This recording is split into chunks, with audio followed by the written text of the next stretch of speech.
He was never meant to stand at an altar. He was never meant to carry the title of husband.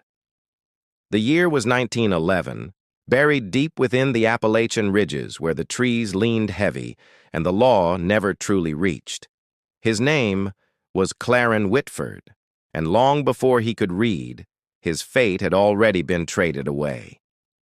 At just 9 years old, he stood trembling in an oversized suit jacket pulled from a trunk, beside a cousin nearly 3 times his age. In this isolated hollow, such unions weren't shocking, they were expected. Generation after generation, men were bound by an unbroken cycle, marrying within the bloodline to keep land, names, and power sealed tight. But what looked like tradition on the surface was something far darker beneath.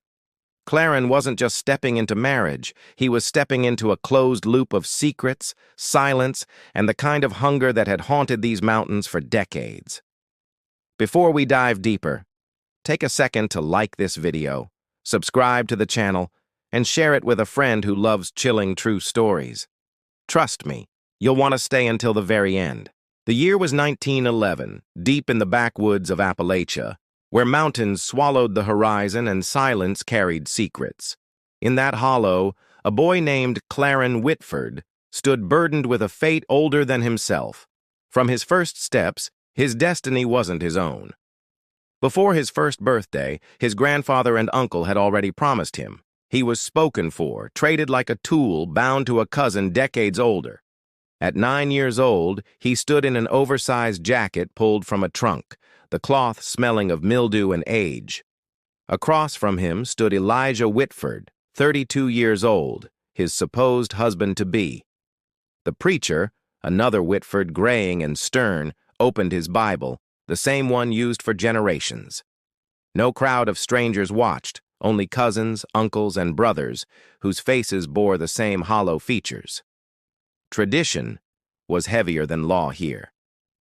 For Claron, there was no ceremony of joy, no celebration. He was handed into Elijah's grasp with a nod, a handshake between elder cousins sealing what had been agreed long before Claron understood the meaning. In the hollow, such arrangements weren't scandalous. They were routine, generations of men marrying within the line, looping back over cousins, nephews, and uncles. Outsiders called it inbreeding. Insiders called it purity, strength, keeping the land untouched. The Whitfords had stopped branching generations earlier. Their bloodlines folded back like roads meeting themselves again. Sons were born looking too similar, jaws crooked, voices slurred, limbs twisted. But within the hollow, those signs weren't shame. They were proof of loyalty. Claron's father spoke little. He stood at the edge of the room, arms crossed, eyes fixed on the floor.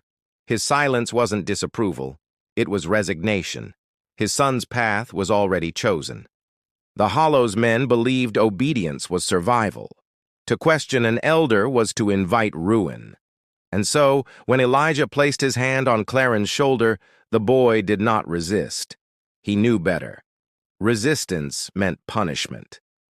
That night, in a cabin of creaking boards and smoke-stained walls, Claron learned that marriage wasn't a partnership, it was ownership. Elijah didn't treat him as equal, but as inheritance, something traded down like land or livestock. He washed Elijah's clothes in the creek, chopped wood until his arms ached, fetched water from the spring, and cooked meals under watchful eyes. He was 9 years old, but his duties were those of a man already trapped. The older cousins reinforced obedience with sermons. A son's duty is to his husband, a brother's loyalty is to his kin. A Whitford keeps his line pure. These words echoed in Claron's ears each Sunday. The hollow had no outsiders in its church. Every face belonged to a cousin or uncle. Rows of men staring ahead, their features mirrored, their silence heavy. A congregation of reflections, bound by blood, bound by fear. Claron noticed the sameness everywhere. The children resembled their cousins too closely. The fathers bore the same crooked jaws, the same distant stares. Even the elders shuffled alike, their steps uneven as if one body lived through many men. In whispers, he heard of Elijah's first husband, a cousin from the next ridge who had vanished. No funeral, no grave, just silence. Some said he ran. Others claimed he was buried behind the barn. The barn itself stood like a sentinel, leaning under years of storms. Behind it stretched a patch of earth where grass refused to grow. Bare soil churned and scarred, as though hiding something that rejected the light. Claron stared at that patch often, his breath tightening. He imagined footsteps sinking into it, shovels digging under the moonlight, voices whispering of things better left buried. And in those moments, fear rooted itself deeper inside him. He was 9, but his nights were filled with dread older than time. Each creak of Elijah's boots, each shadow across the cabin walls, reminded him that his fate was chained to generations of silence. The Witford Hollow was more than a cluster of cabins. It was a bloodline wound tightly around itself. Every brother, cousin, and uncle traced back to the same few men who had settled the ridge generations earlier. From the start, the Whitfords distrusted outsiders. Land meant survival, and to keep it from slipping into other hands, the men married only among themselves. Sons were traded between uncles, brothers promised before their first steps. By the time Claron was born, the tree had stopped branching. Cousins bore the same crooked teeth, the same heavy-lidded stares. Every boy looked like an echo of his brother, as though carved from one weathered mold. Outsiders whispered of deformities, twisted spines, slurred voices, uneven steps. But within the hollow, these were not shameful. They were badges of belonging, proof that the line remained pure. To be born different meant being truly Whitford. The elders reinforced this belief with stories told around smoky fires. Grandfathers spoke of enemies long ago who tried to steal their land. They claimed loyalty to blood had protected the hollow from ruin ever since. Elijah Witford himself was considered a guardian of this legacy. At 32, he carried himself with an authority others didn't question. His word was enough to silence brothers and command cousins without raising his voice. Claron often watched how the men obeyed him. Even his own father lowered his head when Elijah passed.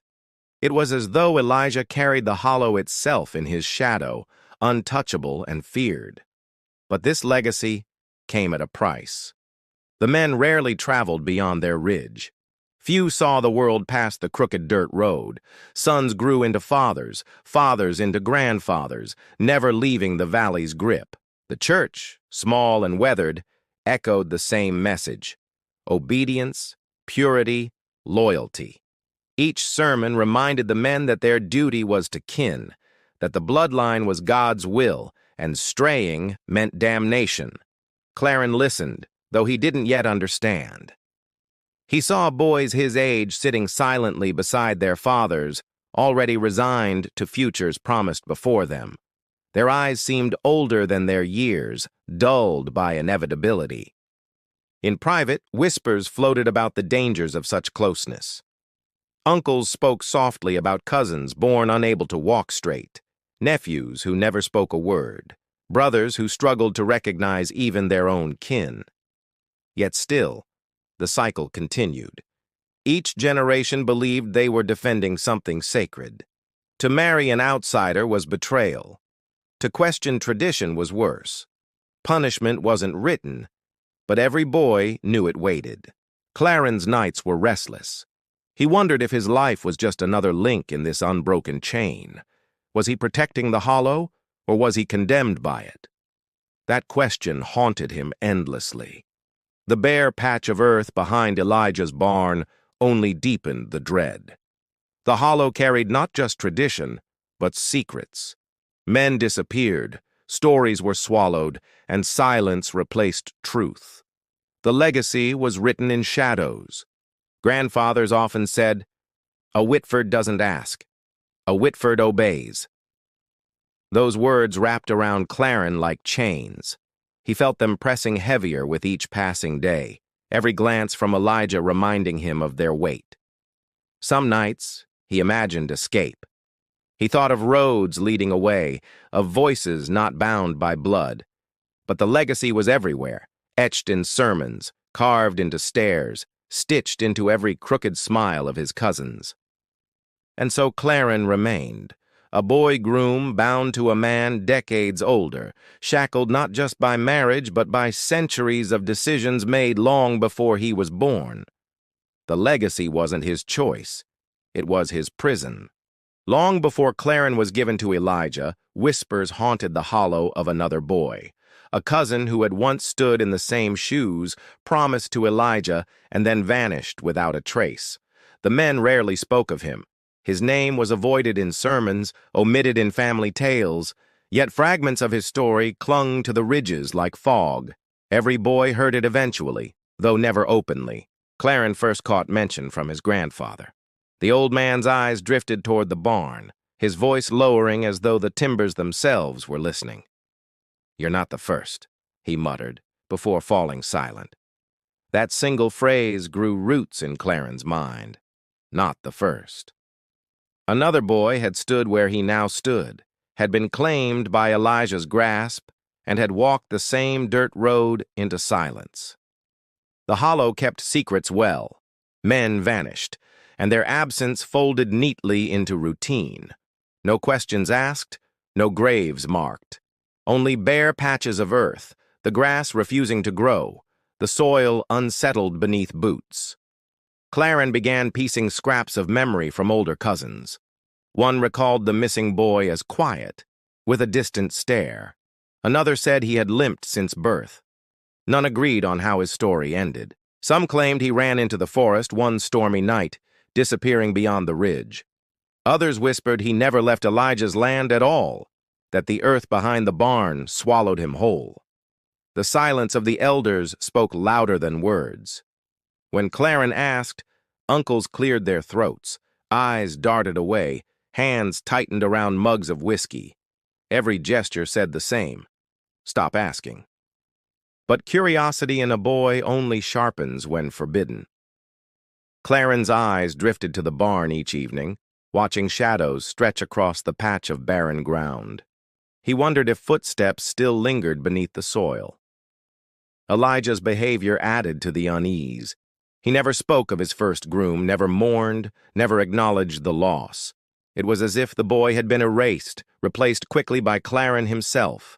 To Elijah, husbands were inheritance. If one link broke, another replaced it. No emotion, no delay. The hollow's code allowed it, even demanded it, as if boys were property rather than sons of men. Claron's fear deepened. He saw Elijah watching him with eyes that measured, not cherished. The stares weren't of companionship, but of ownership, a reminder that he was claimed, not chosen, not free. One evening, as the fire crackled low, Claron overheard his uncles murmuring. "The first one looked too much like him," one said, nodding toward Elijah. "Maybe that's why the ground won't heal back there." Those words carved themselves into Claron's mind. Too much like him. Was that why the boy had disappeared? Would Claron, too, vanish into soil that refused to grow grass, his existence erased by silence? The hollow's law was clear. When a groom vanished, no one asked where he went. The Witford bloodline demanded obedience, not questions. Each disappearance became another ghost haunting the ridges, unspoken yet never forgotten. Claron's heart pounded whenever Elijah's boots scraped against the cabin floor at night. He imagined the first groom's final moments, his footsteps leading toward the barn, his voice silenced before it could reach the trees. By day, Claron obeyed as expected.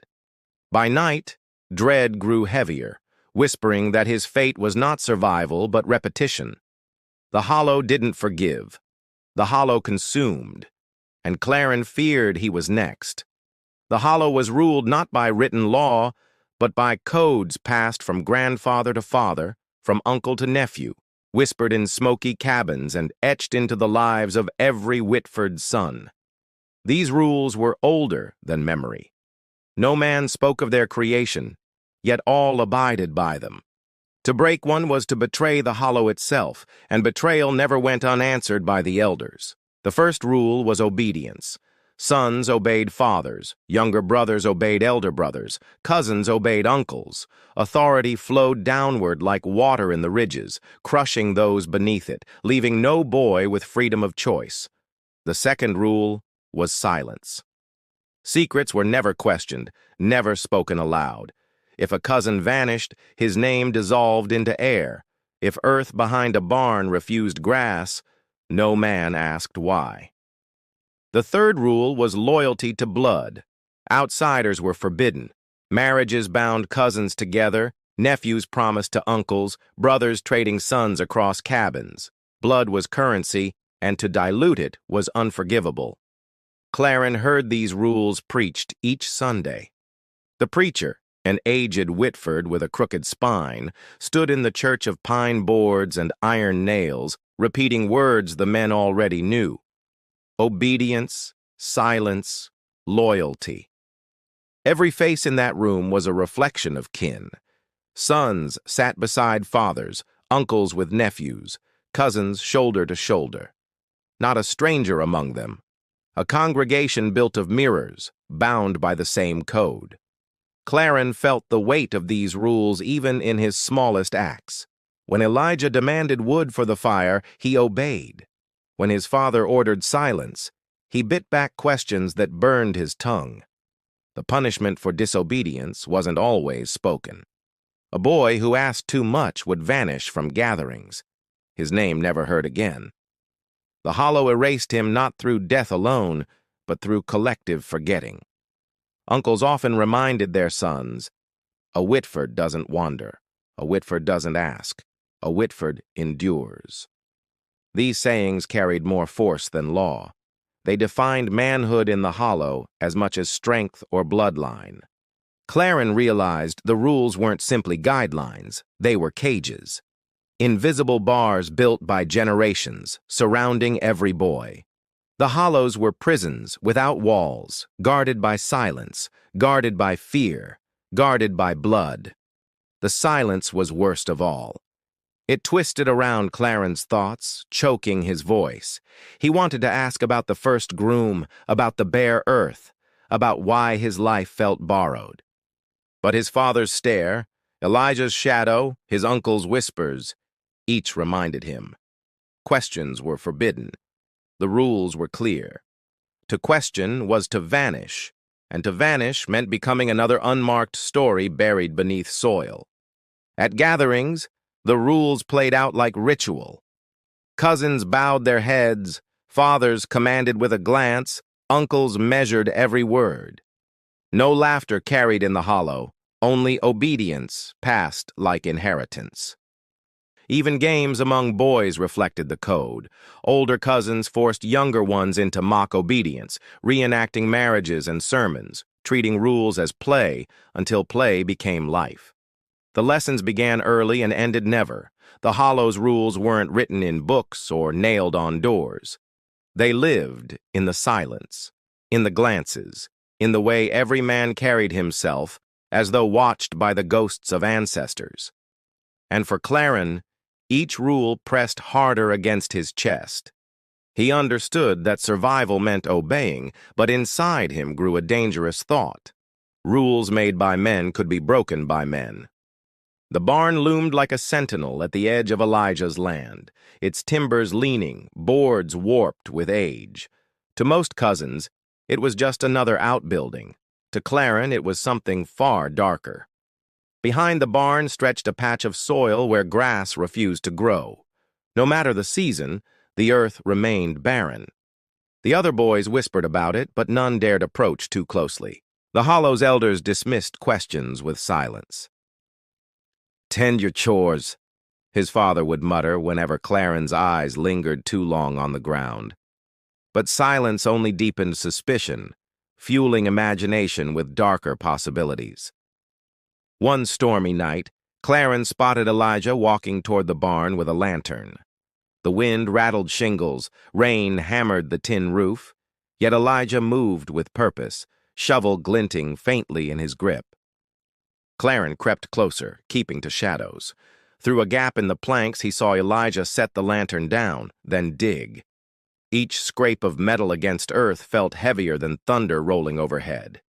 He couldn't tell whether Elijah was burying something or unearthing it. His pulse quickened, every breath shallow. He backed away before being seen, but the sound of shovel against soil haunted him long after. By morning, Elijah sat calmly at the table, sipping coffee as though nothing happened. But Claron noticed the dirt under his fingernails, the mud clinging to boots, the smell of freshly turned soil in the air. The other cousins whispered of strange rituals. One said Elijah left every month during the darkest nights, always toward the barn. Another swore he heard low chanting, voices carried through wind like restless echoes. Claron asked his uncle once, carefully. The old man's eyes narrowed, his hand tightening on a mug. "Mind yourself, boy, that land ain't yours to question." And with that, silence slammed shut again. But boys notice things men pretend not to. Claron saw patterns. Elijah sharpening his knife before vanishing, returning before dawn, boots caked in mud. Each routine felt less like chores, more like ritual. The patch of barren soil became an obsession. When chores led him nearby, Claron felt the weight of countless footsteps beneath, as if generations of secrets pressed upward, threatening to break through the surface. One afternoon, a cousin pulled him aside. "Keep your eyes off that ground," he whispered, voice shaking. Men disappear for less. His warning didn't ease Claron's mind. It confirmed the soil was more dangerous than imagined. At night, Claron dreamed of the first groom, standing on that barren patch, eyes wide as shadows closed in. He woke with his heart racing, convinced the earth itself was trying to speak. The hollow's rules demanded silence, but silence could not smother fear. Every whisper, every glance toward the barn told Claron the same truth. Something was buried there, and it was never meant to be found. Even during daylight, the place carried an unnatural chill. Birds never perched on the fence. Dogs barked wildly when near it. The soil itself seemed cursed, rejecting both life and memory. Elijah never explained. His silence was heavier than words, a shield stronger than walls. Claron realized the barn wasn't just shelter for tools. It was a shrine to secrets, guarded by silence and shovel alike. Each time Claron passed, he felt the eyes of ancestors watching from shadows, daring him to ask, daring him to break the hollow's most dangerous rule: never uncover what the soil refused to release. And so the barn stood, its shadow stretching across Claron's life, a constant reminder that beneath obedience and loyalty lay something darker, buried truths that could not stay hidden forever. Shadows had weight, and they pressed harder each night. The hollow was thick with silence, yet silence sometimes cracked. Not every cousin obeyed forever. Some whispered warnings, passing scraps of truth like contraband, hoping younger boys might escape the fate already tightening around them. Claron first sensed this defiance during chores at the creek. An older cousin named Harl emerged from the tree line, shoulders hunched, eyes darting. Without greeting, he muttered, "Mind yourself with Elijah," before vanishing into the woods. The words rattled Claron. No one spoke against Elijah openly. To question him was to invite retribution. Yet here was Harl, breaking the rule of silence, risking everything to leave a warning. That night, Claron replayed the words endlessly. Why warn him? Why now? His instincts told him this wasn't kindness, but desperation, as if Harl carried knowledge too heavy to keep buried alone. Weeks later, during a storm, Claron received another sign. As thunder shook the cabin, his uncle slipped him a folded scrap of paper. His voice was low. "Hide this. Don't let Elijah see." Claron unfolded it under lamplight. The handwriting was jagged, rushed. "He buried him where the earth won't grow. You're not safe. Don't wait for frost." The message sent shivers deeper than any cold. The barren patch behind the barn burned in his thoughts. Was this about the first groom, or others never spoken of? The note didn't just warn, It confirmed.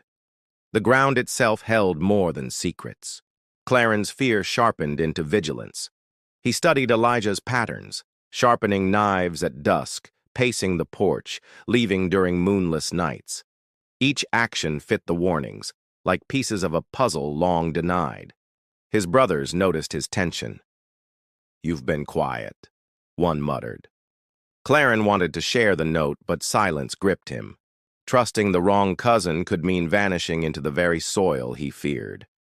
The church sermons grew harder to stomach. When the preacher thundered about obedience, Claron felt the warning pressing in his pocket. Every verse sounded less like faith, more like justification for silence and disappearance. Harl approached him again by the spring. His voice shook as he whispered, "The first one wasn't the only one. Don't forget that." His eyes darted, then he fled before others arrived. The weight of that statement was unbearable. Not the only one. How many had stood in Claron's place before? How many brothers, cousins, sons had vanished, their names erased, their graves hidden beneath barren ground? Elijah's presence grew more suffocating. He watched Claron closely, as though sensing the shift. Every gesture, every glance felt measured. Claron knew the man suspected something, suspected disobedience brewing in silence. At night, Claron dreamed of footsteps at his door, the scrape of shovels outside, lanterns glowing over bare soil. He woke drenched in sweat, clutching the note like it was his only defense. The Hollow's rules demanded loyalty, but these warnings proved cracks existed. Not every cousin agreed with silence. Some fought quietly, whispering in shadows, trying to protect those still young enough to be saved. Yet warnings were dangerous. To receive them was to carry a target. Claron knew Elijah's gaze lingered too long, his silence heavier than before. The note had changed everything. Now survival meant acting before frost. The Hollow had endured generations through obedience. But Claron was beginning to learn that even in this prison of blood, rebellion existed. Warnings in the dark were proof that some secrets demanded resistance. And as autumn air thickened with chill, Claron realized the warnings weren't just for him. They were a legacy, too, passed between boys like torches in the night, daring anyone, to break the chain. The first frost came early that year, dusting the ridges in white while the Hollow still clung to the damp smell of fallen leaves. For Claron, each breath carried the weight of inevitability. Elijah's silence grew sharper as winter neared. He spoke little, yet his eyes lingered longer. One evening, while firelight flickered against the cabin walls, Elijah said simply, "After supper, we'll take a walk." Claron's hands trembled as he ladled stew into bowls. Every clink of the spoon felt like a drum beat counting down. He knew this wasn't a request. It was a summons sealed by tradition. When darkness fell, Elijah lit a lantern and motioned for Claron to follow. The boy's heart pounded against his ribs as they stepped past the barn, shadows stretching across the barren patch of earth. The ground crunched beneath boots, half frozen, yet still lifeless. The lantern's glow flickered against Elijah's face, etching deep lines. His voice was low, almost ritualistic. "A Whitford groom knows his place. Tonight, you'll learn yours." From his coat, Elijah drew the folding knife he'd sharpened countless nights. Its blade gleamed under the lantern, reflecting Claron's pale face. The silence between them grew heavy, broken only by distant rustling leaves. Claron's legs felt rooted, yet his instincts screamed to run. He thought of the note, of Harl's warning, of the first groom erased by soil. He wondered if this would be his moment too. Then footsteps broke the stillness. From the slope beyond, 3 figures emerged, lantern light catching their faces. They were Whitfords, 2 cousins carrying rifles, an uncle gripping a shovel, their expressions unreadable. Elijah's jaw tightened. He muttered toward them, not to Claron. "Told you to keep your mouths shut." His tone carried no fear, only irritation, as if their presence was expected, part of some grim design. The men stopped near the barren patch, rifles glinting. The uncle's shovel caught lantern light, its edge worn from years of digging. None of them spoke, yet the silence itself felt like judgment. Claron's hope flickered briefly. Were they here to stop Elijah? But their stillness told another story. These men weren't rescuers. They were witnesses, enforcers of rules older than all of them, prison guards of blood. Elijah turned back to Claron, eyes cold, blade steady. "Every groom before you learned," he said. "Every son knows his place. You'll learn too, boy, one way or another." The rifles didn't waver. The shovel tapped against frozen soil. Claron felt his chest tighten, air refusing to enter. This wasn't rebellion. This was ritual. He was part of a cycle long rehearsed. The lantern flame quivered in the wind. Shadows stretched across the barren earth, twisting like phantoms. Claron realized the truth. These men had gathered not to question Elijah, but to ensure tradition remained unbroken. Elijah raised the knife but hesitated. The silence thickened. The weight of generations pressed upon all of them.